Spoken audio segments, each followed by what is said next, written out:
ഇത് എല്ലാവരും ചോദിക്കുന്നത് എന്താണ് സംഭവം എന്ന് ചിലർക്കൊന്നും അറിയത്തില്ല. ഇത് പിക് ലൈൻ ആണ്. നമുക്ക് കീമോ സ്റ്റാർട്ട് ചെയ്യാൻ വേണ്ടിയിട്ടുള്ള കുഞ്ഞിക്കവിൾ മേഘമേ തുള്ളി.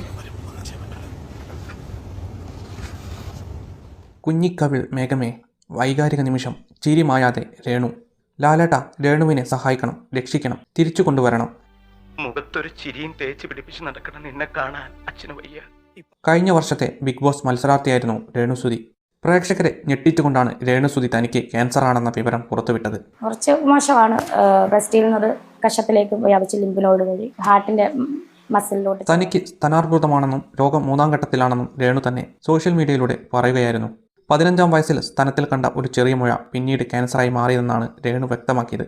തന്റെ ജീവിതത്തിലെ ഓരോ വിവരങ്ങളും സമൂഹ മാധ്യമങ്ങളിലൂടെ പങ്കുവെക്കുന്ന രേണു ഇപ്പോൾ കീമോയുടെ ഭാഗമായി മുടിമുറിച്ച വീഡിയോയും പങ്കുവച്ചിരിക്കുകയാണ്.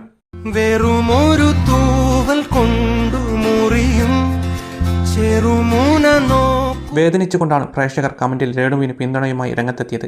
എല്ലാ പ്രതിസന്ധികളും ചിരിച്ചുകൊണ്ട് നേരിടുന്ന രേണു ഈ ഘട്ടവും തീർച്ചയായും മറികടക്കുമെന്നും പഴയതുപോലെ തിരിച്ചുവരുമെന്നുമാണ് പ്രേക്ഷകർ ആശംസിക്കുന്നത്. അനുഭവിക്കുമ്പോൾ ഒരുപാട് വിഷമുണ്ടാക്കുന്ന കാര്യങ്ങൾ പിന്നീട് ഓർക്കുമ്പോൾ വെറും കഥകളാ. കഴിഞ്ഞ ദിവസം യൂട്യൂബർ സായി കൃഷ്ണ രേണുവിന്റെ വീട്ടിൽ AC വാങ്ങി നൽകിയിരുന്നു. കോട്ടയം മെഡിക്കൽ കോളേജിലാണ് രേണുവിന്റെ നിലവിലെ ചികിത്സ നടക്കുന്നത്. ചേച്ചി രമ്യ തന്റെ ജോലി വരെ രാജിവെച്ചാണ് ഇപ്പോൾ രേണുവിനെ പരിചരിക്കാൻ ഒപ്പമുള്ളത്. 3 ആഴ്ച കൂടുമ്പോൾ ഓരോ കീമോ വെച്ച് 6 കീമോയാണ് ചികിത്സയുടെ ആദ്യഘട്ടത്തിൽ ഡോക്ടർമാർ നിർദ്ദേശിച്ചിരിക്കുന്നത്.